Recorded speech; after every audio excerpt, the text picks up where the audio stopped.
Hello guys, this is Biboy TV again. So, Temple Green Peace, dili na sponsorer pero baka naman.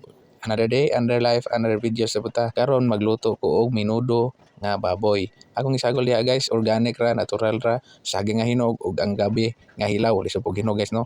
Kay diri man gud sa bukid guys. Kung unsay naa sa kabalo lang kang pailin-ilin ko pa pagluto. Okay na kayo, pas na kayo. Basta di lang kapilian, dili ka arte pagkatao, makakaon yung tarong diri sa bukid kay wala may paliton diri sa bukid. Pwede laman sa uban nga ingredients sama sa bombay ug ahos nga paliton na kaya nakatsada lamang sa bukid guys kung makatanom lamang ko kabisan unsa diri magamit yun nimo sa mo puno pag-harvest ug mga ingredients kung di po ka magtanom. Ang kakugir ramang yun nimo usa sa puhunan nimong puyo ka diri sa bukid guys. Kanang gabi guys, pinatuan ko nagsingot o kanang saging pinatuan ko nagtagok.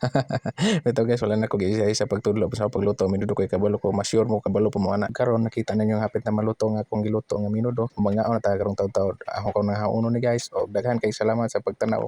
God bless us all. Palihog ko ayaw kalimot sa pag-like, share ug follow.